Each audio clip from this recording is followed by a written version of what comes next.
सर्वमंगलमांगल्ये शिवे सर्वार्थसाधिके शरण्ये त्र्यंबके देवी नारायणी नमोस्तुते। कावेरी लोकपावनी संगमक्षेत्रे सुस्थिते श्रीचक्रराज्यसहिते श्रीनिमिषाम्बा नमोस्तुते। सरस्वती नमस्तुभ्यं वरदे कामरूपिणी विद्यारंभं करिष्यामि सिद्धिर्भवतु मे सदा। गुरुर्ब्रह्मा गुरुर्विष्णुः गुरुर्देवो महेश्वरः गुरुर्साक्षात् परब्रह्म तस्मै श्री ನಿಮಿಷಾಂಬ ದೇವಿ ಗುರುಭ್ಯೋ ನಮಃ. ಜಯ ಮಾತಾ. ಒಳ್ಳೆಯದಾಗಿ. ಯಾವಾಗಲೂ ಒಂದು ಗುರು ಸಾನ್ನಿಧ್ಯಕ್ಕೆ ಬಂದಾಗ ನಾವೆಲ್ಲರೂ ಆಶೀರ್ವಾದ ಕೊಡೋದು ವಾಡಿಕೆ. ಆಶೀರ್ವಾದ ಕೊಟ್ಟಾಗ ಏನಾಗುತ್ತೆ, ಮನಸ್ಸಿನಲ್ಲಿ ಒಂದು ಕಡೆ ಭಕ್ತಿ ಬರಬೇಕು. ಫಸ್ಟು ಭಕ್ತಿ ಬರಬೇಕು. ಈಗ ನೀವು ನಿಮ್ಮಲ್ಲೇ ಆದಂಥ ಕೆಲವು ಭಕ್ತಿಗಳಿರುತ್ತೆ. ಅದು ದೊಡ್ಡವ್ರ ಭಕ್ತಿ ಇರ್ಬೋದು, ಅಥವಾ ಸ್ನೇಹಿತನ ಒಂದು ಪ್ರೇಮ ಭಕ್ತಿ ಇರ್ಬೋದು, ವಾತ್ಸಲ್ಯ ಭಕ್ತಿ ಇರ್ಬೋದು. ಯಾವುದೇ ಭಕ್ತಿ ಇದ್ದರೂ ಅದೆಲ್ಲ ದೇವರಿಗೆ ಸೇರೋತಕ್ಕಂಥದ್ದು. ನೀವು ಯಾವುದೇ ರೀತಿಯಲ್ಲಿ ಎಕ್ಸ್ಪ್ರೆಸ್ ಮಾಡಿದ್ರೂ ಕೂಡ it goes and reaches your god.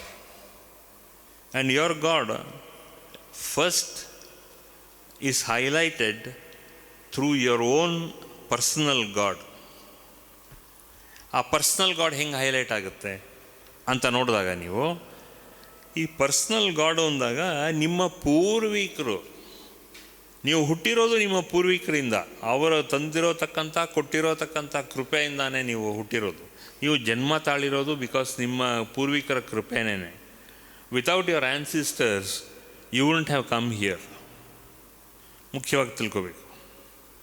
ಇದು ಆಸ್ಟ್ರೇಲಿಯಾನಲ್ಲಿ ತುಂಬ ಪದ್ಧತಿ ಉಂಟು. ಯಾವುದೇ ಮುಖ್ಯ ವಿಚಾರ ಇರ್ಬೋದು, ಒಂದು ಸಮಾರಂಭ ಇರ್ಬೋದು, ಎಲ್ಲದರಲ್ಲೂ they take the blessings of their forefathers and ancestors. This is a custom in Australia. Without taking their blessings, ಒಂದು ವೇದಿಕೆ ಇರ್ಬೋದು, wherever they say and come, there are a collective group of people. ಅಲ್ಲಿ ಯಾವಾಗಲೂ first they invoke their ancestors, their forefathers, and also they invoke the forefathers in a very godly way, and then they invoke all those angels. So we take the blessings from our forefathers, our ancestors and all that ಅಂತ blessings ಕೊಡ್ತಾರೆ.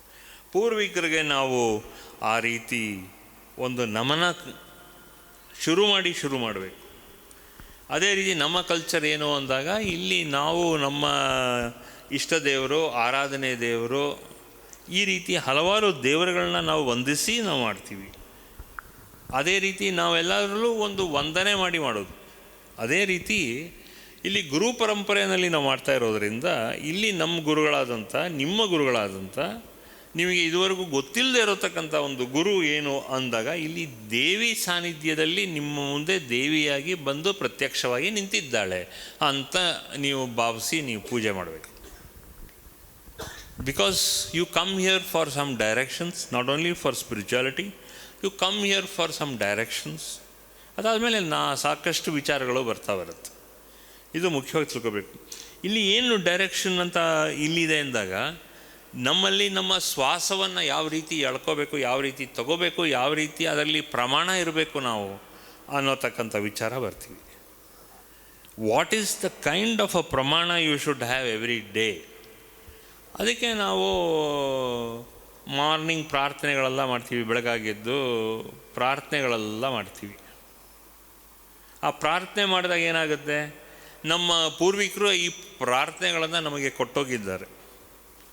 ನಮ್ಮ ತಂದೆ ತಾಯಿ ಮೂಲಕ, ನಮ್ಮ ತಾತಾಜಿ ಮೂಲಕ ಈ ಥರ ಅವರು ಪ್ರಾರ್ಥನೆಗಳನ್ನು ಕೊಟ್ಟೋಗಿದ್ದಾರೆ.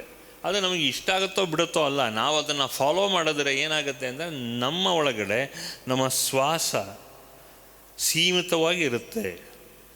So that we align our breath to ourselves, because breath is our life.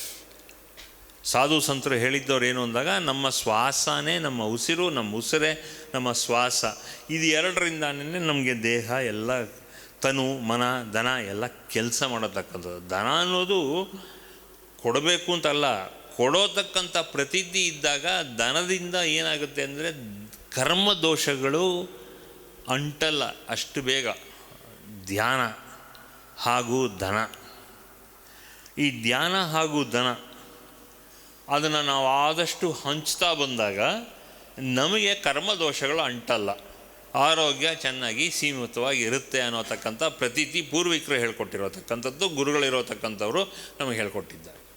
ಅದಕ್ಕೆ ಗುರು ಪರಂಪರಾ ಅಂತ ನಾವು ಹೇಳೋದು. ಇದು ಮುಖ್ಯವಾಗಿ ನಾವು ಅದನ್ನು ತಿಳ್ಕೋಬೇಕು. ಯಾಕೆಂದರೆ ಅದರಲ್ಲಿ ಆ ನಿಟ್ಟಿನಲ್ಲಿ ನಾವು ಬಂದಾಗ ನಮಗೆ we understand what is our life and what were our ancestors life. So ಈ ರೀತಿ ಅವ್ರಿಗೇನು ಮಾಡ್ತೀವಿ, ಅವರಿಗೆ ನಮನ ಕೊಡೋದ್ರಿಂದ ನಾವು ಶ್ರದ್ಧೆ ಇತ್ಯಾದಿಗಳು, ಶ್ರಾದ್ದದಿಂದ ನಾವು ಶ್ರದ್ಧೆ, ಅವ್ರಿಗೆ ಮಾಡೋತಕ್ಕಂಥ ಶ್ರಾದ್ದದಿಂದ ನಾವು ಅವರಿಗೆ ನಮನಿಸ್ತಾ ಬರ್ತೀವಿ. ಇದು ಮುಖ್ಯವಾಗಿ ನಾವು ತಿಳ್ಕೊಬೇಕು. ಅದೇ ನಮ್ಮಲ್ಲಿ ಏನಾಗುತ್ತೆ, the culture is so deeply ಇಂಬೈಬ್ಡ್ in us. ಮುಖ್ಯವಾಗಿ ನಾವು ತಿಳ್ಕೊಳ್ತಕ್ಕಂಥ ವಿಚಾರ. ಅದಕ್ಕೆ ನಾವು ಅಷ್ಟೊಂದು ಸಲ ಹೇಳೋದು. ಹಾಗೂ ಇದೇ ಥರ ನಾವು ಈ ಸಮಾರಂಭದಲ್ಲಿ ಇಲ್ಲಿ ಒಂದು ಗುರುವಿನ ಸಮಾರಾಧನೆ ಅಂತ ನಾವು ಕಲ್ಪಿಸ್ಕೊಂಡಾಗ ನಾವು ಅದಕ್ಕೆ ಬೇಕಾಗಿರತಕ್ಕಂಥ ರೀತಿ ನೀತಿ ಏರ್ಪಾಡು ಕಟ್ಟುಪಾಡು ಇದನ್ನೆಲ್ಲ ನಾವು ಫಾಲೋ ಮಾಡಿಕೊಂಡು ಬಂದಾಗ ನಮ್ಮಲ್ಲಿ ಆನಂದ ಸಂತೋಷ ಇದೆಲ್ಲ ನಮಗೆ ತೀವ್ರವಾಗಿ ಬರೋತಕ್ಕಂಥ ವಿಚಾರ. ಇಲ್ಲ ಅಂದರೆ ನಮಗೇನಾಗತ್ತೆ ಅಂದರೆ we forget our culture and these functions periodically remind us of our culture, our intrinsic nature. Our culture is so strong, ತುಂಬ ಅಷ್ಟೊಂದು ಗಟ್ಟಿ, ಅಷ್ಟು ಬೇಗ ಅದು ಚಲಾಪಿಲಿ ಆಗಲ್ಲ, ಅಷ್ಟು ಬೇಗ ನಾವು ಸೋಲೋದಿಲ್ಲ. ಕಲ್ಚರ್ ಸ್ಟ್ರಾಂಗ್ ಆಗಿದ್ದರೆ ಏನಾಗುತ್ತೆ, ವ್ಯಕ್ತಿತ್ವ ಸ್ಟ್ರಾಂಗ್ ಆಗುತ್ತೆ. ಆಗ ಏನಾಗುತ್ತೆ ಅಂದರೆ ನಮ್ಮಲ್ಲಿ ಒಂದು ಡಿಸಿಪ್ಲಿನ್, ಒಂದು ಕಟ್ಟುಪಾಡು ಬರುತ್ತೆ. We follow discipline because our strong roots of culture. ಆ ಕಲ್ಚರ್ನಲ್ಲಿ ಮುಖ್ಯ ಏನು ಅಂದರೆ ಡಿಸಿಪ್ಲಿನ್ ಆ್ಯಂಡ್ ಡೈರೆಕ್ಷನ್. ಡಿಸಿಪ್ಲಿನ್ ಇಟ್ಕೊಂಡ್ರೆ ನಮಗೊಂದು ಡೈರೆಕ್ಷನ್ ಸಿಗುತ್ತೆ, ಡೈರೆಕ್ಷನ್ ಇದ್ದರೆ ಡಿಸಿಪ್ಲಿನ್ ಇರುತ್ತೆ. ಡೈರೆಕ್ಷನ್ ಆ್ಯಂಡ್ ಡಿಸಿಪ್ಲಿನ್ ಇದ್ದಾಗ ನಮಗೆ ಒಂದು ಇಂಟ್ರೆಸ್ಟ್ ಬರುತ್ತೆ. ಆ ಇಂಟ್ರೆಸ್ಟ್ ನಾವು ಈ ರೀತಿ ಗುರು ಸಾನ್ನಿಧ್ಯಕ್ಕೆ ಬಂದಾಗ ನಾವು ಅದನ್ನು ಆ ಇಂಟ್ರೆಸ್ಟ್ನ ಡಿವೋಷನ್ನಾಗಿ ನಾವು ತಿಳ್ಕೊಬೇಕು, ಆ ಡಿವೋಷನ್ನಾಗಿ ಬದಲಾವಣೆ ಮಾಡ್ಕೋಬೇಕು. We take interest in function but we should take interest with devotion. ನಾವು ದೇವಸ್ಥಾನಕ್ಕೆ ಹೋಗ್ತೀವಿ, ಈ ದೊಡ್ಡೋರು ಹಿರಿಯರುಗಳು ಅಂತ ನೋಡಿ ಬರ್ತೀವಿ, ಅದಕ್ಕೆಲ್ಲ ಏನು ಅಂದಾಗ ಅದು ಡಿವೋಷನ್. ಫ್ರೆಂಡ್ಸಾಗಿ ನೋಡೋದು ಬೇರೆ, ಒಂದು ಡಿವೋಟೆಡ್ ಥರ ಒಂದು ಡಿವೋಟಿಯಾಗಿ ನೋಡೋದು ಬೇರೆ. ಆ ಡಿವೋಟಿ ಆದಾಗ ಏನಾಗುತ್ತೆ ಅಂದಾಗ ನಮಗೆ ಸ್ಪಂದನ ಬರುತ್ತೆ. ಆ ಸ್ಪಂದನದಿಂದ ನಮಗೆ ಬೇಕಾಗಿರೋತಕ್ಕಂಥ ವೈಬ್ರೇಷನ್ ಸಿಗುತ್ತೆ. ಈ ವೈಬ್ರೇಷನ್ ಏನಾಗುತ್ತೆ ಅಂದಾಗ ಕ್ರಮೇಣ ನಮಗೆ ಅದು we start feeling that vibration, we start feeling. So ಏನಾಗುತ್ತೆ, ಈಗ ಸೋಮವಾರದಿಂದ ಶನಿವಾರದವರೆಗೂ ನಾವಲ್ಲಿ ಏನು ಕೆಲಸ ಮಾಡ್ತಾ ಇದ್ದೀವಿ ಅನ್ನೋ ಒಂದು we should understand what are we doing from Monday to Saturday. So ಆ ಗಮನ ಇಟ್ಕೊಂಡು ಬಂದಾಗ ನಮಗೆ ಅದು ತುಂಬ ಪ್ರಸಿದ್ಧಿಯಾಗಿ ನಮ್ಮ ಮೇಲೆ ಒಂದು ಪರಿಣಾಮ ಬೀಳುತ್ತೆ. When we attend all these functions we get an quality called as dedicated devotion. ಆ ಡಿವೋಷನ್ ಬರೋದು ನಮಗೆ ತುಂಬ ಪ್ರಸಿದ್ಧಿಯಾಗಿ ಇರುತ್ತೆ. ಇದೇನಾಗುತ್ತೆ ಅಂದಾಗ ಇದನ್ನೇ ಈ ಡಿವೋಟೆಡ್ ಡಿವೋಷನ್ಗೇ ನಾವು ಏನಾದ್ರು ಆಹಾರ ಗಿಹಾರ ಅಥವಾ ಒಂದು ಬಿಲ್ವ ಇರ್ಬೋದು, ಒಂದು ತುಳಸಿ ಇರ್ಬೋದು, ಇದೆಲ್ಲ ಪ್ರಸಾದವಾಗಿ ನಮಗೆ ಸಿಗುತ್ತೆ. Then we understand what is this for. Initially we remain blind to all this, but as we go on will understand why is a bilwa so important, why is a tulsi so important ಅನ್ನೋದು ಗೊತ್ತಾಗತ್ತೆ ನಮಗೆ. ಅದು importance ಬರ್ತಾ ಬರ್ತಾ ಬರ್ತಾ ಇದೆಲ್ಲ ಮನಸ್ಸೊಳಗಡೆ ಯಾವುದೋ ಒಂದು ಮೂಲೆಯಲ್ಲಿ ಹೋಗಿ ಸೇರುತ್ತೆ. The problem, the product or the prasada may get wasted away in just half a day or one day, but that effect of that prasada remains for minimum 1 week to 10 days. ಆ ಪ್ರಸಾದ ಅದರ ವೈಬ್ರೇಷನ್ಸು ಒಂದು ವಾರದಿಂದ 10 ದಿವಸದವರೆಗೂ ಕೂಡ ಅದು ನಮ್ಮ ಒಳಗಡೆ ಅದು ಹಂಗೆ ತೋರಿಸ್ತಾ ಇರುತ್ತೆ. ಅದೇನು ಮಾಡುತ್ತೆ ಅಂದಾಗ, the best part of this ಪ್ರಸಾದ ಈಸ್, ನಮಗೆ ಒಂದು ವಾರ ಮುಗಿತಾ ಇದ್ದಂಗೆ ನಮಗೆ ಇನ್ನೊಂದು ಕಡೆ ಎಲ್ಲೋ ಪ್ರಸಾದ ಸಿಗುತ್ತೆ, ಅಥವಾ ನಮಗೆ ಒಂದು ಹಂಬಲ ಬರುತ್ತೆ, ನಾವು ಹೋಗಿ ಆ ತುಳಸಿ ಪ್ರಸಾದನೋ ಬಿಲ್ವ ಪ್ರಸಾದನೋ ತಗೋಬೇಕು ಅಂತ ಒಂದು ಹಂಬಲ ಬರುತ್ತೆ. ಆ ಹಂಬಲ ಬಂದಾಗಲೇ ಅದರ ಎಫೆಕ್ಟ್ ನಮಗೆ ಅರ್ಥ ಆಗಿದೆ, ಅದು ಗೊತ್ತಾಗ್ತಾ ಇದೆ ಅಂತ ನಮಗೆ ಅದು ಅರಿವು ಬರುತ್ತೆ. Because what happens is, a human being does not have that kind of an awareness, because he is prone to forget and forgive, and he is prone to forget all this. ಎಷ್ಟೋ ಸಲ mechanical ಆಗಿಬಿಡುತ್ತೆ. ಯಾರೋ ಪ್ರಸಾದ ಕೊಡ್ತಾರೆ, ಇಲ್ಲಿ ಹೋಗಿದ್ದೀನಿ ದೇವಸ್ಥಾನಕ್ಕೆ, ಈ ಪ್ರಸಾದ ತೊಗೊಳ್ಳಿ ಅಂತ ನಾವು ಸುಮ್ಮನೆ ತೆಗೆದು ತಲೆಗೆ ಇಟ್ಕೋತೀವಿ, ಅಥವಾ ಕಿವಿಗೆ ಸೆಕಿಸ್ಕೋತೀವಿ, ಅಥವಾ ಒಂದು ಜೋಬಿಗೆ ಹಾಕ್ಕೋತೀವಿ, ಅದಾದಮೇಲೆ ಮರ್ತು ಬಿಡ್ತೀವಿ. After 5 minutes will forget that. ಒಂದು ಪ್ರಸಾದ ಏನಾದ್ರು ಕೈಗೆ ಹಾಕಿದ್ರೆ ಒಂದು ಸಲ ತಿನ್ಕೊಳ್ತೀವಿ, ಅಲ್ಲೊಂದು ಸ್ವಲ್ಪ ತಿನ್ಕೊಳ್ತೀವಿ, ಅಥವಾ ತೀರ್ಥ ತೊಗೊಳ್ತೀವಿ, ಮರ್ತೋಗ್ಬಿಡ್ತೀವಿ ನಾವು. ಬಟ್ ದಟ್ ಎಫೆಕ್ಟ್ ನಮ್ಮ ಆತ್ಮ ಹಾಗೂ ನಮ್ಮ ಚೈತನ್ಯ ಆ್ಯಂಡ್ ಆತ್ಮ ಅದನ್ನು ಮರೆಯಲ್ಲ. ಅದು ಒಂದು ವಾರ ಇರುತ್ತೆ. ದಟ್ ಎಫೆಕ್ಟ್ ಆಫ್ ದಟ್ ಪ್ರಸಾದ is there for 1 week.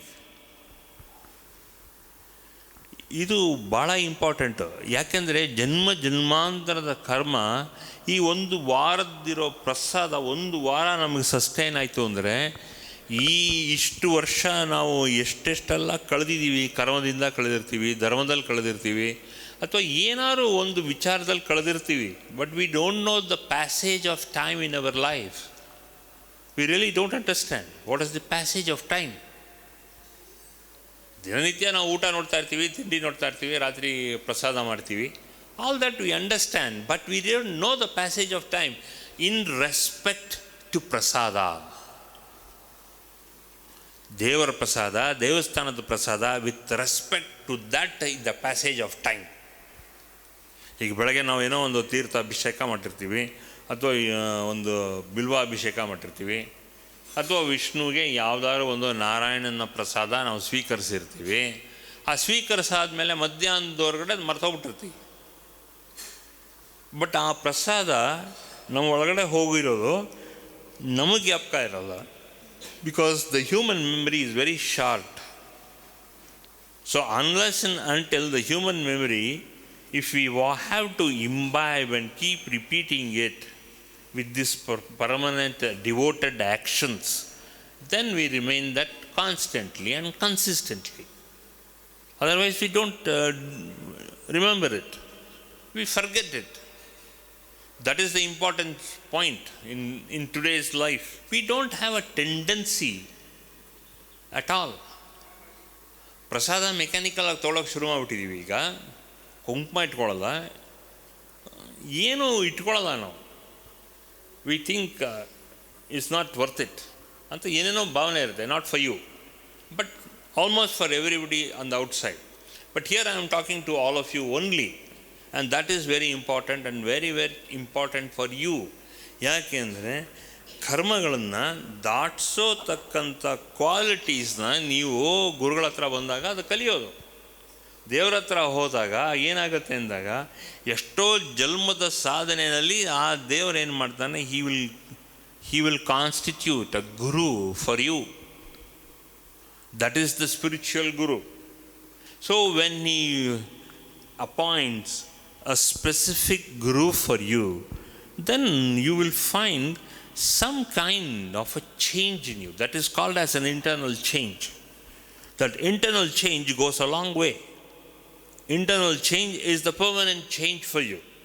You will not understand it first week or 2 weeks, but continuously for a month. Within a month, you will understand and realize that effect, because that effect is caused by vibrations.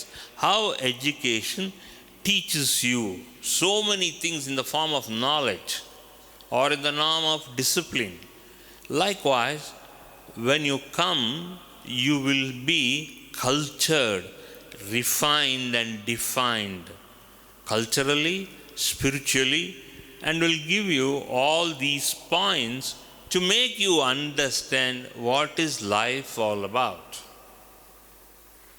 So to understand life, God will nominate you a guru. So this is the kind of a morning message you will understand. Okay, you have come here because the Guru has deemed you to be here. So you should understand, when you come to a Guru, especially on such a day, you will understand you are now being focused. Your focus should be on devotion, discipline. So that when you have devotion and discipline, your attitude changes. Illandre everything is so frivolously understood by a human being. He will not understand how he should be. He should have discipline with devotion. So discipline is the key, and devotion is the result of this key. And that is the lock you are going to open, the lock of your heart. What happens is, heart has got so many qualities, and that heart, the feelings in the heart, opens up your brain, and that brain gives you importance of understanding discipline. Discipline is the primary education. If you look at any organization, if you look at any kind of a culture, even when you're as young as a tiny tot,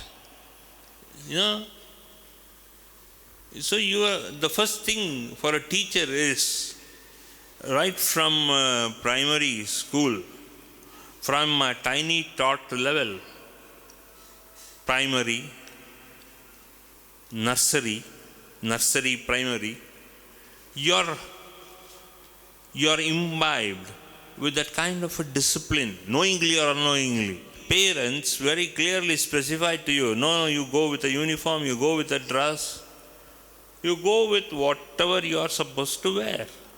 Why? They catch you young and teach you discipline. So there may be different varieties of discipline, but they will make you stick to that discipline. See? So like that, when you come here also, you should understand that there should be a discipline in you. And we discipline not through your body, we discipline you through your mind control. We say control your mind, and that is spiritual discipline. And that leads you towards ekanta and ekagrata. Without this mental discipline, and to a certain extent physical discipline, you cannot have ekanta and ekagrata. This gives you mental discipline, spiritual discipline. You control your mind through this ekagrata. Okay, and this kind of a systematic discipline will also give you that quality for you. You have got a will to meditate, interest in meditation. This is the important quality. Because you will always say, no, I cannot meditate, I will not meditate. No, you have to have a spiritual discipline for dedication and devotion. That will give you concentrated discipline. So without discipline, you are not at all, because you are just a bag of flesh, phlegm and blood. When you come to a spiritual guru, you will understand what is the effect of your body, what is the effect of your sinew, what is the effect of your muscle, what is the effect of each and every nerve and nerve joints. That will make you highly dedicated with systematic and devoted discipline. Okay? This is very important. So on this wonderful Upakarma, so what is close to you, before your soul, before everything, your karma is so close. It may be a positive karma, it may be a negative karma, but still karma is close to you. Even you move your arm, you move your hand, you move your leg, the whole body all operates only with karma. But we now understand that we should have a dedicated and a disciplined karma in life. Otherwise, we go haywire. ಇದು ಮುಖ್ಯವಾಗಿ ನೀವು understand ಮಾಡ್ಕೊಳ್ತಕ್ಕಂಥ ವಿಚಾರ. Dedication and devotion.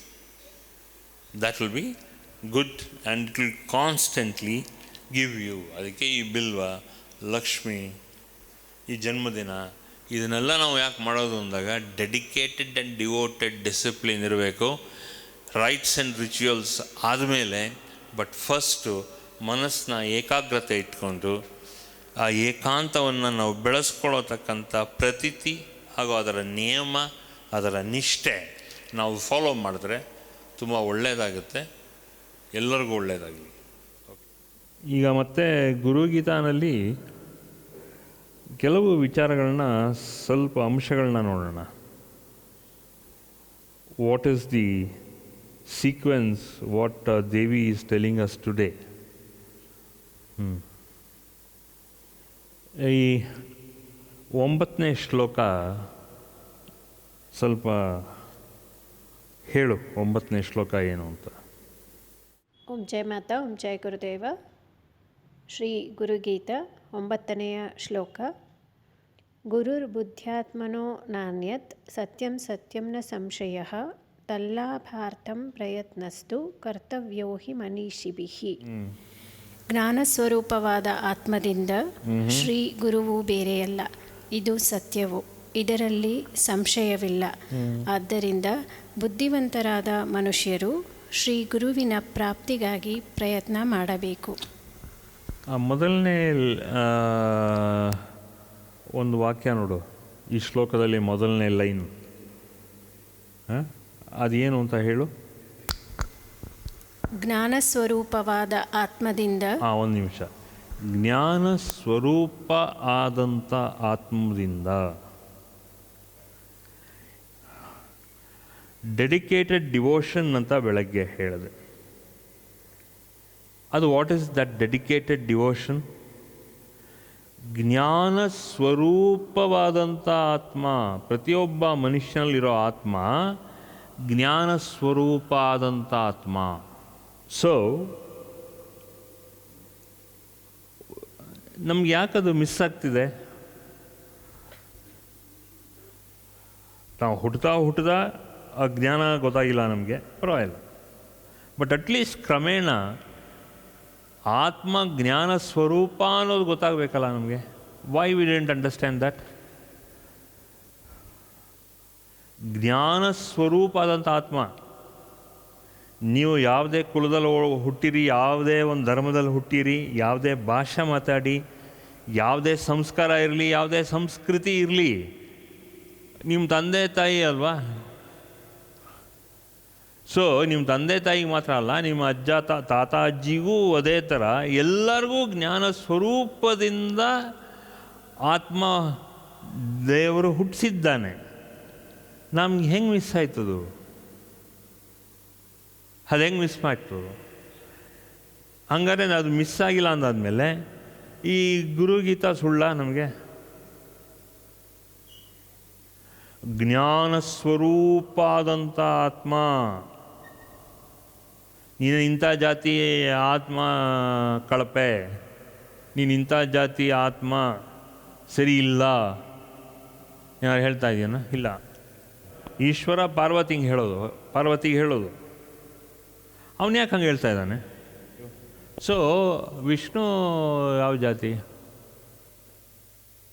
V are talking about caste. We as a human being we all into different family trees. ಒಂದು family tree ಅಂದಾದಮೇಲೆ ನಮಗೆಲ್ಲರಿಗೂ ಒಂದು ಮತ, ಧರ್ಮ, ವರ್ಣಾಶ್ರಮ ಎಲ್ಲ ಇರುತ್ತೆ. ದೆನ್ ಹೌ ಕಮ್ ಜ್ಞಾನ ಸ್ವರೂಪ ಆಗಿರೋತಕ್ಕಂಥ ಆತ್ಮ ಅದಾನೆ. ಈಗ ನೀನು ಯಾಕೆ ಅಜ್ಞಾನಿ ಆಗಿದೆಯಾ? ನಿನ್ನ ಪ್ರಕಾರ ಯು ಆಲ್ ಪೀಪಲ್ ಥಿಂಕ್ ಆತ್ಮ, ನಾವು ಮನುಷ್ಯನ ರೂಪದಲ್ಲಿ ಆತ್ಮ ಬಂದಾದ ಮೇಲೆ then we are suppose to be knowledgeable, but definitely we should not be ignorant. ಜ್ಞಾನ ಸ್ವರೂಪ ಆದಂಥ ಆತ್ಮ. So how come most of us are we ignorant? ನಮಗೇನೂ ಗೊತ್ತಿಲ್ಲ. Why we are ignorant? Why we should not be ignorant? We should not be ignorant ಅಂತ ಹೇಳಾದ್ಮೇಲಿಂದ ನಮ್ಗೆ ಯಾರಿಗೂ ಅದಕ್ಕೆ ಹೇಳಿಲ್ವಲ್ಲ, ನಮಗೆ ಗೊತ್ತಾಗಿಲ್ವಲ್ಲ. ಅಟ್ಲೀಸ್ಟ್ ಬೇಡಪ್ಪ, ನಮ್ಮ ತಂದೆ ತಾಯಿ ಗೊತ್ತಿರಬೇಕಲ್ಲಪ್ಪ. ನಮ್ಮ ತಂದೆ ತಾಯಿಗೂ ಗೊತ್ತಿರಲ್ಲ. They themselves did know that they have brought out a soul like us. ಅವ್ರುಗಳಿಗೂ ಈ ರೀತಿ ಜ್ಞಾನ ಸ್ವರೂಪ ಆತ್ಮನೇ ಅವ್ರಿಗೂ ಕೂಡ ಅಂತ ಅವ್ರಿಗೆ ತಿಳ್ಕೊಳ್ಳಿಲ್ವಲ್ಲ. ವೈ? ಜಿಜ್ಞಾಸ ಮಾಡಿ. You talk because of culture. They are suppose to be rich in knowledge, rich in culture. They were rich in culture, but they were not rich in knowledge. ಜ್ಞಾನ ಸ್ವರೂಪ ಆದಂಥ ಆತ್ಮ, that means they should be rich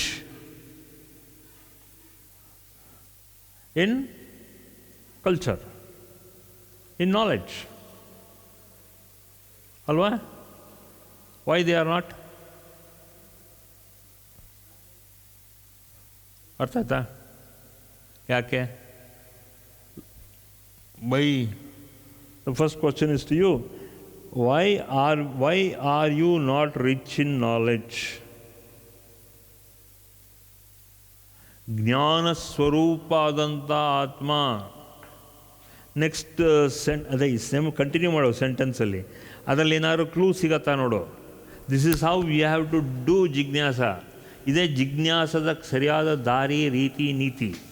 ಇಲ್ಲ ಅಂದರೆ will go haywire. We get stuck in one word. ಜ್ಞಾನ ಸ್ವರೂಪ ಆದಂಥ ಆತ್ಮ ಯಾಕಾಗಿಲ್ಲ ನಾವು? Tell me. What has prevented us not to be rich in knowledge? ನಾವೇನು ರಾಕೆಟ್ ಸೈನ್ಸ್ ಹೇಳಿಲ್ಲ. Why are we not rich in knowledge? ಸಂಸ್ಕಾರ ಇದೆಯಾ? ಇದೆ, ಖಂಡಿತ ಇದೆ. ಸಂಸ್ಕೃತಿ ಇದೆ, correct. You are not focused. For why? somebody has to teach you that focus, no? ನೀವು ಒಂದು ಫಿಲ್ಮ್ ಹಾಕ್ಬಿಟ್ಟು ಲೆನ್ಸನ್ನು ಅಡ್ಜಸ್ಟ್ ಮಾಡೋದಾನೆ ಫೋಕಸ್ ಆಗೋದು ಸ್ಕ್ರೀನಲ್ಲಿ. ಆ ಲೆನ್ಸನ್ನು ಅಡ್ಜಸ್ಟ್ ಮಾಡೋದು ಯಾರು? You are not born enlightened. You are born to be focused. ನೀವು ನಿಮ್ಮ ತಂದೆ ತಾಯಿ ಹೇಳ್ಕೊಟ್ಟಿಲ್ಲ, ಅವ್ರಿಗೆ ಅವ್ರ ತಂದೆ ತಾಯಿ ಹೇಳ್ಕೊಟ್ಟಿಲ್ಲ, ನಿಮ್ಮ ತಾತಾಜಿ ಹೇಳ್ಕೊಟ್ಟಿಲ್ಲ ಅವ್ರಿಗೆ, ತಂದೆ ತಾಯಿಗೆ ಅಲ್ಲ. ಸೊ ಜ್ಞಾನ ಸ್ವರೂಪ ಆದಂಥ ಆತ್ಮ. ಅರ್ಥ ಆಯ್ತಾ? ಶ್ರೀ ಗುರುವು ಜ್ಞಾನ ಸ್ವರೂಪವಾದ ಆತ್ಮದಿಂದ ಶ್ರೀ ಗುರುವು ಬೇರೆಯಲ್ಲ. ಅಲ್ಲಿಗೆ ಲಿಂಕ್ ಸಿಕ್ತು. ಗುರು ಮೂಲಕನೇ we become rich in knowledge. ಇಲ್ಲಾಂದರೆ ಗುರು ಇಲ್ಲ ಅಂದರೆ ಅಷ್ಟೇ. ಅದೇ ತಾನೆ ಜ್ಞಾನ ಸ್ವರೂಪ ಆದಂಥ ಆತ್ಮ, ಆ ಆತ್ಮಕ್ಕೆ ಚಾಲು ಕೊಡೋದು, ಅದಕ್ಕೆ ಟ್ರಿಗರ್ ಮಾಡೋದು, ಅದಕ್ಕೆ ಉತ್ತೇಜನೆ ಕೊಡಬೇಕಾದ್ರೆ ಒಂದು ಗುರು ಬೇಕು. ಇಲ್ಲಾಂದರೆ V are ignorant, we will remain ignorant. ಅದೇ ಥರ ನಮ್ಮ ತಂದೆ ತಾಯಿಗೆ ಇಗ್ನೋರೆಂಟ್ ಆಗಿದ್ದು ಯಾವುದಕ್ಕೆ, ನಮ್ಮ ತಾತಾಜಿ ಯಾಕೆ ಇಗ್ನೋರೆಂಟ್ ಆಯಿತು, ಯಾಕೆ ಅಂದರೆ ಅದು ಗುರು ಸಿಕ್ಕಿಲ್ಲ. ಅರ್ಥ ಏನೋ, ಗುರು ಸಿಕ್ಕಿಲ್ಲ. ಸೊ ನಾವು ಪ್ರತಿಯೊಬ್ಬರು ನಮ್ಮಲ್ಲಿ ದಿಕ್ಕು ದಸೆ ಇಲ್ಲದೆ ಬಂದ್ಬಿಟ್ಟಿದ್ದೀವಿ. ಯಾಕೆ ಅಂದರೆ ಗುರು ಇಲ್ಲ ನಮಗೆ. ಯಾಕಂದರೆ ಗುರು ವ್ಯಾಲ್ಯೂ ಗೊತ್ತಿಲ್ಲ ನಮಗೆ, ಅಜ್ಞಾನ ಆಯ್ತು ನಮಗೆ. ವಿ ಡಿಡ್ ಅಂಡರ್ಸ್ಟ್ಯಾಂಡ್ ದ ಗುರು ಅಲ್ವೇ? ಗುರು ಎಷ್ಟು ಮಹತ್ವ ಇದೆ ಅಲ್ಲಿ, V should understand. Guru is that important point in our life. Without a Guru we cannot. ನಮಗೆ ದಿಕ್ಕು ದಸೆ ಇಲ್ಲದೆ ಇರೋರು. ಜ್ಞಾನ ಸ್ವರೂಪ ಆದಂಥ ಆತ್ಮ. ಏನು ನೆಕ್ಸ್ಟು? ಜ್ಞಾನ ಸ್ವರೂಪವಾದ ಆತ್ಮದಿಂದ ಶ್ರೀ ಗುರುವು ಬೇರೆಯಲ್ಲ. ಎಕ್ಸಾಕ್ಟ್ಲಿ. ಜ್ಞಾನ ಸ್ವರೂಪ ಇಲ್ದಿರೋದು ಯಾಕೆ ಅಂದರೆ ಜ್ಞಾನ ಸ್ವರೂಪ ಆದಂಥ ಆತ್ಮ, ಜ್ಞಾನ ಸ್ವರೂಪ ಆದಂಥ ಗುರು ಅದರ ಕೈಗೆ ಸಿಕ್ಕಾಕೊಂಡಿಲ್ಲ. ಆದ್ದರಿಂದ ಏನಾಯಿತು? What happen? ಆದ್ದರಿಂದ ಅಜ್ಞಾನ ಬಂತು. ನಮ್ಮ ತಂದೆ ತಾಯಿಗೂ ಅಷ್ಟೇ ಅಜ್ಞಾನ, ನಮ್ಮ ತಾತ ಅಜ್ಜಿಗೂ ಅಷ್ಟೇ ಅಜ್ಞಾನ, ನಮ್ಮ ಮುತ್ತಾಜ ಮುತ್ತಜ್ಜಿಗೂ ಅಷ್ಟೇ ಅಜ್ಞಾನ. ಯಾಕೆ ಅಂದರೆ ಅವ್ರಿಗೇನೆ, ನಮ್ಮ ತಂದೆ ತಾಯಿಗೂ ಮತ್ತು ಅವರ ಗುರು ಹಿರಿಯರು, ಅವರ ಪೂರ್ವಿಕರು ಎಲ್ಲರಿಗೂ ಅದರ ಇಂಪಾರ್ಟೆನ್ಸು ಗೊತ್ತಿರಲಿಲ್ಲ. ಸೊ ನಮ್ಗೆ ಯಾಕೆ ಈ ಜ್ಞಾನದಕ್ಕೆ ನಾವು ಯಾಕೆ ಅಷ್ಟು ಇಂಪಾರ್ಟೆನ್ಸ್ ಕೊಟ್ಟಿಲ್ಲ? ನಾವು ಕೊಟ್ಟಿಲ್ಲ, ಏನು ಮಾಡೋಕ್ಕಾಗತ್ತೆ? ನಮ್ಮ ತಂದೆ ತಾಯಿ ಕೊಟ್ಟಿಲ್ಲ, ಅವರೇನು ಮಾಡಬೇಕಾಗತ್ತೆ? ಅವರ ತಂದೆ ತಾಯಿ ಕೊಟ್ಟಿಲ್ಲ, ಆ ತಂದೆ ತಾಯಿ ಯಾರು ಕೊಟ್ಟಿಲ್ಲ? ಅವರ ತಂದೆ ತಾಯಿ ಕೊಟ್ಟಿಲ್ಲ. ಕೊನೆಯಲ್ಲಿ ಏನಾಯಿತು ನಮಗೆ? ಇಷ್ಟು ವರ್ಷ, ಇಷ್ಟು ವರ್ಷ ಮಾತ್ರ ಅಲ್ಲ, ಜನ್ಮ ದಾಟೋತಕ್ಕಂಥ ಸನ್ನಿವೇಶನೆಗೆ ನಾವು ಸಿಕ್ಕಿಬಿಟ್ವಿ. ತಂದೆ ತಾಯಿ ಏನು ಮಾಡಿದ್ರು ಅಂದಾಗ ಹೊಟ್ಟೆ ಪಾಡನ್ನು ಎಲ್ಲ ರೀತಿಯೂ ನಿಬಂಧನೆ ಮಾಡಿದ್ರು. They took care of us. They also told us how to feed ourselves, and in turn how to feed them also. But ಈ ಜ್ಞಾನ ಸ್ವರೂಪವಾದಂಥ ಆತ್ಮ ಮಿಸ್ ಆಗೋಯ್ತು. ಅವರಿಗೆ ಅದು ಕೊಡಲಿಲ್ಲ. ಸಂಸ್ಕಾರ ಹೇಳಿಕೊಟ್ರು, ಇಲ್ಲ ಅಂತ ಹೇಳಲ್ಲ. ರೀತಿ ನೀತಿ ಹೇಳಿಕೊಟ್ರು, ಇಲ್ಲ ಅಂತ ಹೇಳಲ್ಲ. ಸಾಕಷ್ಟು ಮಟ್ಟಿಗೆ ಧರ್ಮ ಹೇಳಿಕೊಟ್ರು, ಇಲ್ಲ ಅಂತ ಹೇಳಲ್ಲ. ಆದರೆ ಏನು ಮಾಡಿದ್ರು ಅಂದಾಗ ನಮ್ಮ ಹತ್ರ ಅಂದರೆ ಒಂದು ಗುರುವಿನ ಕೈಗೆ ನಮ್ಮನ್ನು ಸಿಕ್ಕಾಕ್ಸೋಕ್ಕೆ ಬಿಡಲಿಲ್ಲ. ಯಾಕೆ ಬಿಡಲಿಲ್ಲ ಅಂದಾಗ ಮೋಹ ವ್ಯಾಮೋಹ. Why they didn't allow? Because they thought this Guru are these bunch of gurus, other than giving them spiritual knowledge, they cannot take care of our children.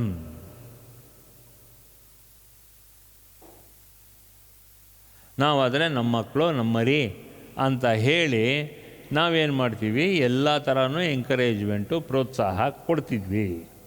But somehow we didn't do that. So ಏನಾಯಿತು? there was a great cultural divide in the family. ಅದು ಬ್ರಾಹ್ಮಿನ್ಸ್ ಅಂತ ಏನು ಬೇಕಾಗಿಲ್ಲ. It can be any varnashrama. All varnashram suffered from this only. ಇದು ವರ್ಣಾಶ್ರಮಗಳಿಗೆ ಇದಾಯಿತು. ಒಂದು ವರ್ಣಾಶ್ರಮ, ಒಂದು ಪಂಗಡ, ಒನ್ ಪಾರ್ಟ್ ಆಫ್ ದ ಎಜುಕೇಷನ್ನು ಸ್ಪಿರಿಚುವಲ್ ಎಜುಕೇಷನ್ ಅಂತ ಕೊಟ್ಟರು. ಈಗ ಅನ್ನಿಸ್ತಾ ಇದೆ, ಸ್ಪಿರಿಚುವಲ್ ಎಜುಕೇಷನ್ ಕೊಟ್ಟಿದ್ದಿದ್ರೆ ನಾವೆಲ್ಲ ಡೆಡಿಕೇಷನ್ನು, ಡಿವೋಷನ್ನು, ಡಿಸಿಪ್ಲಿನ್ ಆಟೋಮೆಟಿಕ್ಕಾಗಿ ಬರ್ತಾ ಇತ್ತು. ಗುರುಕುಲ ಸಿಸ್ಟಮಲ್ಲಿ ಕಳಿಸ್ಬೇಕಾಗಿತ್ತು. ನಮಗೆ ಡೆಡಿಕೇಷನ್ನು, ಡಿವೋಷನ್ನು, ಡಿಸಿಪ್ಲಿನ್ ಬರ್ತಾಯಿತ್ತು. ನಮಗೇನಿತ್ತು? ಡೆಡಿಕೇಷನ್, ಡಿವೋಷನ್ ಏನೂ ಇಲ್ಲ ನಮಗೆ, ನಥಿಂಗ್. ಆದ್ದರಿಂದ ನಾವು ಒಂದು ರೀತಿ ಹಾಳೇ ಆದ್ವಿ. ಅಷ್ಟು ಚೆನ್ನಾಗಿ ಗುರುಗೀತಾನಲ್ಲಿ ಹೇಳ್ತಾರೆ. ಸ್ಕಂದ ಪುರಾಣದಲ್ಲಿ ಬರೋತಕ್ಕಂಥ ಈ ಗುರುಗೀತ ಶಿವಪಾರ್ವತಿಯ ಸಂಯೋಗ, ಶಿವಪಾರ್ವತಿ ಹೇಳ್ಕೊಡೋದು. We didn't understand that. ನಾವು ನಮ್ಮ ತಂದೆ ತಾಯಿ ಏನು ಮಾಡಿದ್ರು ಅಂದರೆ ಅದೊಂದು ಅಜ್ಞಾನನೇ. ನಮ್ಮ ತಾತ ಅಜ್ಜಿ ಅದೇ ಅಜ್ಞಾನನೇ ಅವ್ರಿಗೆ. ಇನ್ನೊಂದು ಸ್ವಲ್ಪ ಇದು ನಮ್ಮ ತಂದೆ ತಾಯಿಗೆ ಒಂದು 10% ಅಜ್ಞಾನ ಇದೆ ಅಂದರೆ ನಮ್ಮ ತಾತ ಅಜ್ಜಿಗೆ 20% ಅಜ್ಞಾನ ಇತ್ತು. ನಮ್ಮ ಮುತ್ತಾತ ಮುತ್ತಜ್ಜಿಗೆ 30% ಇತ್ತು ಅಂತ ತಿಳ್ಕೊಳ್ಳಿ. So every generation that ignorance spread. Covid spread ಆಗೋಯ್ತು. ನಾವು tell me, how can V stop this ignorance? ಒಂದು ಮೂಮೆಂಟ್ ಶುರು ಮಾಡಬೇಕಾ, ಅಥವಾ ಒಂದು ಕಲ್ಚರಲ್ ರೆವಲ್ಯೂಷನ್ ಚೇಂಜ್ ಮಾಡಬೇಕಾ? ನಾವು ಯಾವ ಥರ ಮಾಡಬೇಕು ಸಾಧ್ಯ ಹೇಳಿ? How can we change it? ಅದನ್ನು ಯೋಚನೆ ಮಾಡಿ. ಅದಕ್ಕೂ ಇರುತ್ತೆ. We have to have a dedicated this thing in our heart. ನಾವು ಅಷ್ಟು ಬೇಗ ಈಲ್ಡ್ ಆಗಬಾರ್ದು. ಸ್ವಲ್ಪ ಇರಬೇಕು ಡೆಡಿಕೇಷನ್. ಆ ಡೆಡಿಕೇಷನ್ ಇದ್ರೇ ನಮ್ಮ ಜೀನ್ ಒಳಗಡೆ ನಾವು ಇಲ್ಲಿ ಪ್ರಾಕ್ಟೀಸ್ ಮಾಡೋದು, ಜೀನ್ ಒಳಗಡೆ ಇಂಬೈವ್ ಆಗಬೇಕು, ಜೀನ್ ಒಳಗಡೆ ಒಂದು ಗೆರೆ ಎಳಿಬೇಕು. It should be marked in our gene. Everything should be marked in our gene. ಇಲ್ಲ ಅಂದರೆ ನಮ್ಮ ಮೈಂಡು ಬೇರೆ ಕಡೆ ಹೋಗುತ್ತೆ. It will be going elsewhere. We cannot. 9ನೇ ಶ್ಲೋಕ ಎಷ್ಟು ಚೆನ್ನಾಗಿ ಹೇಳುತ್ತೆ ನೋಡಿ. It has to be in our gene. ನಮ್ಮ ಜೀವಕೋಶಗಳಲ್ಲಿ ಇದೆಲ್ಲ ಇರಬೇಕು. ಇದು ಸತ್ಯ. This is the truth in our gene. How can we otherwise think about it? ನಾವು ಏನು ಮಾಡ್ತೀವಿ ಅಂದರೆ ಒಂದು ಇಂಡಿಫರೆನ್ಸ್. ಇನ್ಯಾರೋ ಮಾಡ್ಕೋತಾರೆ. ಒಂದು ಕಾಲದಲ್ಲಿ 10-15 years ಬ್ಯಾಕ್ ಮನುಷ್ಯನಲ್ಲಿ ಏನಿತ್ತು ಗೊತ್ತಾ? ನನಗೆ ಡಯಾಬಿಟೀಸ್ ಬರೋದೇ ಇಲ್ಲ. Every second person had that feeling. ನನಗೆ ಶುಗರ್ ಬರೋದೇ ಇಲ್ಲ. ಅದರಲ್ಲಿ most of them were very damn well surprised ಅವನಿಗೆ ಡಯಾಬಿಟೀಸ್ ಬಂದಾದ ಮೇಲಿಂದ. Why? Because he didn't give importance. Overeating. The reason for diabetes is overeating. ಹೊಟ್ಟೆ ಬರ್ತಿ ತಿನ್ನೋದು. ಎರಡನೇದು exercise. Walking and exercise R burning the internal fat. ಅದನ್ನು ಮಾಡಲ್ಲ. So ಏನಾಯಿತು? Everybody is suffering from diabetes, fluctuation in sugar level. All these things ಒಂದಾದ್ಮೇಲೆ ಒಂದಕ್ಕೊಂದಕ್ಕೆ link ಆಗುತ್ತೆ. ಇವತ್ತಿನ ದಿವಸ ಕೋವಿಡ್ ಭಯ ನಮಗೆ ಈಚೆ. ಯಾಕೆ ಭಯ ಅಂದರೆ ಇನ್ಯಾಗಾರು ಹತ್ಬಿಟ್ರೆ ಸೋಂಕು. Same thing. So in every phase of a life, in our own life, we face these kind of problems. Problem is based of ignorance. Problem is based of not following dedication, not following discipline. We overeat. ನನಗೆ ಬರಲ್ಲ ಅಂತಾನೆ ಪ್ರತಿಯೊಬ್ಬನೂ ಪಾಯಸ ಗೀಸ ಎಲ್ಲ ತಿನ್ನೋದು. ನನಗೆ ಬರಲ್ಲ ಅಂತ ಬಂದಾದಮೇಲೆ ಬೊಂಬಡಿ ಹೊಡ್ಕೊಳ್ಳೋದು. Sugar level ನೋಡು. What is the point? The whole point is that, see, you have to go to the root of a problem. That's what I've been telling. You have to go to the root of a problem. And if you go to the root of the problem, you have to understand. You have to change your lifestyle. ಅದೇ ಥರ ಇಲ್ಲಿ this where ಇದು soul ಸ್ಟೈಲಿಂದ you have been born with this kind. ಈಗ ಪ್ರತಿಯೊಂದು ಆತ್ಮಕ್ಕೂ ಒಂದು knowledge ಇದೆ. ನೋಡು, ಫಸ್ಟ್ ಲೈನ್ ಏನು ಹೇಳುತ್ತೆ ನೋಡೋದು? ಜ್ಞಾನ ಸ್ವರೂಪವಾದ ಆತ್ಮದಿಂದ. ಜ್ಞಾನ ಸ್ವರೂಪಾದಂಥ ಆತ್ಮ. When the atma takes birth as a human being or in a human being, ಜ್ಞಾನ ಸ್ವರೂಪಾದಂಥ ಆತ್ಮ. Don't you ever forget it. ಇದೆಲ್ಲ ಫರ್ಗೆಟ್ ಆಗಿದ್ರಿಂದ ನಮಗೆ ಅದಕ್ಕೆ ಫರ್ಗೆಟ್ ಇದೆ ಅಂದರೆ ಇಂಪಾರ್ಟೆನ್ಸ್ ಕೊಟ್ಟಿಲ್ಲ ನಾವು. We have not given importance. So ಅದಕ್ಕೇನಾಯಿತು, ನಮ್ಮಲ್ಲಿ soul style, life style change ಆಯಿತು. This is the secret. ಈ ಸ್ಮಾಲ್ ಬುಕ್ಲೆಟ್ಸ್ ಎಲ್ಲ ನಾವು ಮಾಡಿರೋದು ಯಾವುದಕ್ಕೆ ಅಂದರೆ to change the direction where you are going. ಅದಕ್ಕೆ ಡೆಡಿಕೇಟೆಡ್ ಡಿವೋಷನ್ ಅಂತ ಹೇಳೋದು. ಬೆಳಗ್ಗೆ ನಾನು ಹೇಳಿದ್ನಲ್ಲ ಇದೇನೆ. So when you understand one small word in a smriti or a shruti, it changes your attitude and makes you to be very focused on that attitude. ಅದಿರಬೇಕು. We don't understand that. ಅಯ್ಯೋ ನಾಳೆ ನೋಡಿದ್ರಾಯ್ತು, ಇನ್ನೊಬ್ಬರು ಬಂದು ನೋಡ್ಕೋತಾನೆ. Who is other fellow to take care of our health, or take care of our wealth, to take care of our spiritual health, to take care of our mental health? Somebody else will come and take it. Somebody else will come and take it. So that's what I have told, lifestyle to soul style. The whole book is like that. In this word, you understand all this. ನೋಡಿ, ಇಲ್ಲೊಂದು page ತೆಗೆದ ತಕ್ಷಣ, if we forget this statement, small statement, okay, then ಏನಾಯ್ತು, the state of mind becomes dependent on external circumstances. Today the same thing happens. Because we forget this small statement, our mind becomes dependent on external circumstances and is tossed around constantly between pleasure and pressure.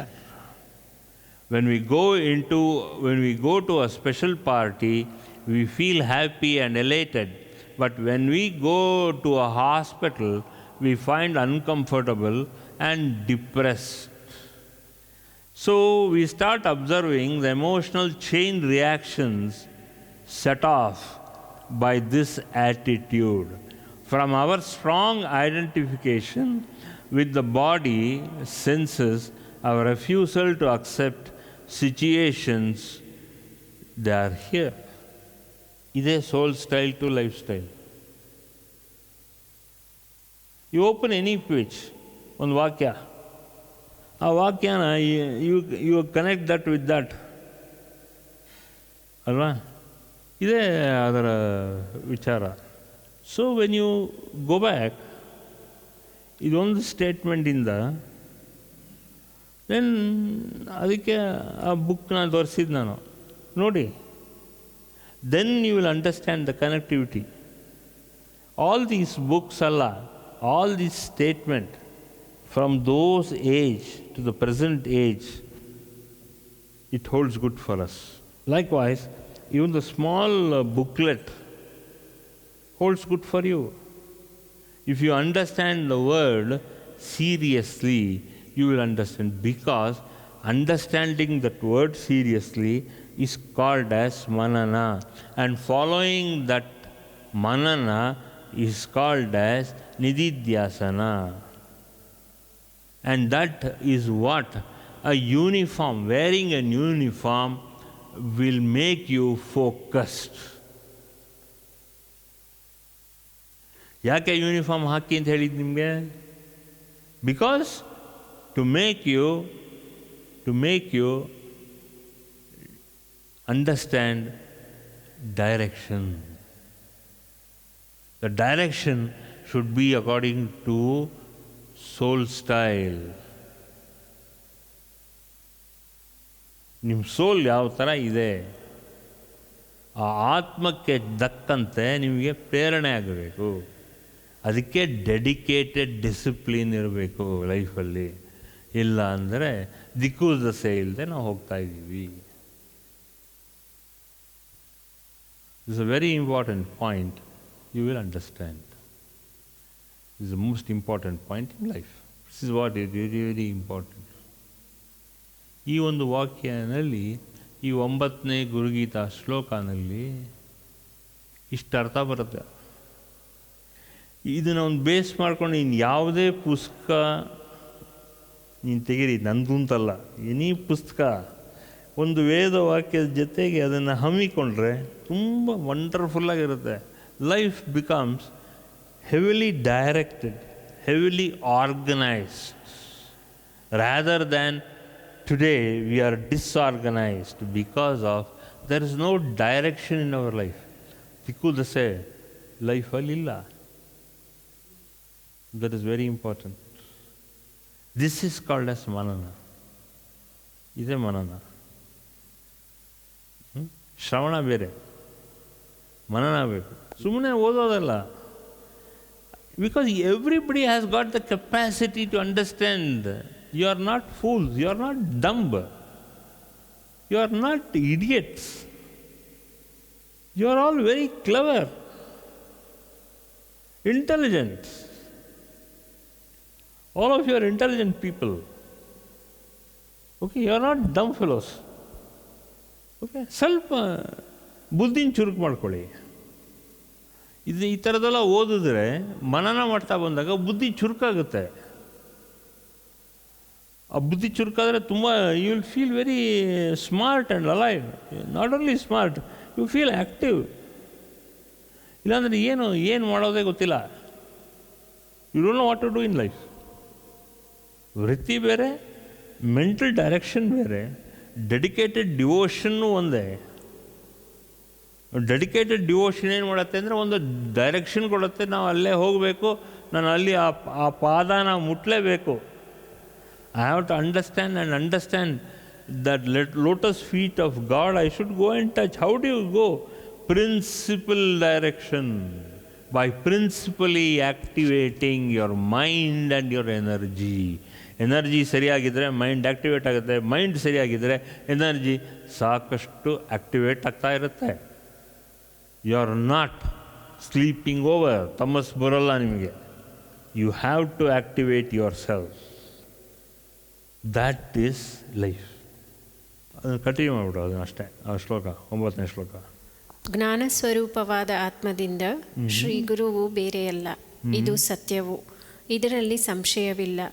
ಆದ್ದರಿಂದ ಬುದ್ಧಿವಂತರಾದ ಮನುಷ್ಯರು ನೋಡಿದ್ಯಾ?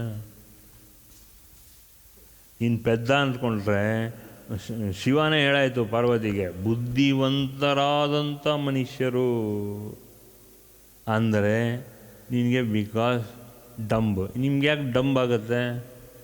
Y are you dumb? Because ನಿನ್ನ mind is not focused. ನಿನ್ನ mind ಇನ್ನೇನೋ ಆಸೆ ಪಾಸೆನಲ್ಲಿ focus ಆಗ್ತಾ ಇರುತ್ತೆ. Normally the human mind it is only focused on money. This is the problem. So ಬುದ್ಧಿವಂತರಾದಂಥ ಮನುಷ್ಯರು ಏನು ಮಾಡ್ತಾರೆ? ಶ್ರೀ ಗುರುವಿನ ಪ್ರಾಪ್ತಿಗಾಗಿ ಪ್ರಯತ್ನ ಪಡಬೇಕು. ಎಕ್ಸಾಕ್ಟ್ಲಿ. ಸೊ ಗುರುವಿನ ಪ್ರಾಪ್ತಿ, see to it that you pray that a guru access your life. ಅದನ್ನು ಪ್ರಾಪ್ತಿ ಮಾಡಿ. ಸ್ಟಾರ್ಟಿಂಗಲ್ಲೇ ಶಿವ ಪಾರ್ವತಿಗೆ ಹೇಳ್ಬಿಟ್ಟ 9ನೇ ಶ್ಲೋಕ ಗುರುಗೀತಾನಲ್ಲಿ. ಬುದ್ಧಿವಂತನಾದಂಥ ಮನುಷ್ಯರೇ ನೀವು ಸ್ವಲ್ಪ ನೋಡ್ರಮ್ಮ, ಇದು ಜಿಜ್ಞಾಸ. ಹೀಗೆ ಮಾಡಬೇಕು ಜಿಜ್ಞಾಸ. ಪ್ರತಿಯೊಬ್ಬರಿಗೂ ಅದು ಇರಲೇಬೇಕು. ಅದು ನಿಮ್ಗೇನಾಗುತ್ತೆ ಅಂದರೆ ಮೆಂಟಲ್ ಬ್ಲಾಕ್. ನೀವು ಶುರು ಮಾಡೋಕ್ಕೆ ಮುಂಚೆನೇ ಮೆಂಟಲ್ ಬ್ಲಾಕ್. ಅಯ್ಯೋ ಇದೇನಿದು, ನಾವು ಓದಾಯಿತು. You have to point by point, word by word, ಆ ಸೆಂಟೆನ್ಸ್ ಮಾತ್ರ ಅಲ್ಲ, ಆ ಸೆಂಟೆನ್ಸ್ಗೆ ಮುಂಚೆನೇ point by point of a word which conveys the deeper meaning of that sentence. And what is that bearing of that sentence deep inside your heart? And deep inside your heart is your soul. ಅಂತರಾಳದಲ್ಲಿ, ಎದೆ ಅಂತರಾಳದಲ್ಲಿ, ನಿನ್ನ ಹೃದಯದ ಅಂತರಾಳದಲ್ಲೇನೆ ಆತ್ಮ ಇರೋದು. ಆ ಆತ್ಮದಲ್ಲಿಂದಾನೇ ನಿನಗೆ ಆ ಸ್ಪಂದನ ಬರೋದು. ಆ ಸ್ಪಂದನದಿಂದಾನೇ ನಿನ್ನ ಜೀವನ ಬಾಳು ಬೆಳಕಾಗುವುದು. ಆ ಬೆಳಕಾದಂಥ ಒಂದು ಜ್ಞಾನ ಮಾರ್ಗದಲ್ಲೇ ನಿನಗೆ ಅಜ್ಞಾನ ತಿಮಿರಾಂಧಸ್ಯ. ಇದೇ ಇಂಪಾರ್ಟೆಂಟ್ ಪಾಯಿಂಟ್. ಇದು ಮೊದಲನೇ ಸೆಂಟೆನ್ಸು ಇನ್ ದಿಸ್ ಶ್ಲೋಕ. ಎರಡನೇ ಭಾಗದ ಶ್ಲೋಕದಲ್ಲಿ ಈ ರೀತಿ ಅರ್ಥ ಕೊಡುತ್ತೆ ಅನ್ನೋದು ತಿಳ್ಕೊಳ್ಳಿ. Okay, very good. For more satsangs from Sri Sri Nimishananda Guruji, subscribe to this channel. Click the bell button below to get notifications. Like and share the video and spread the divine message.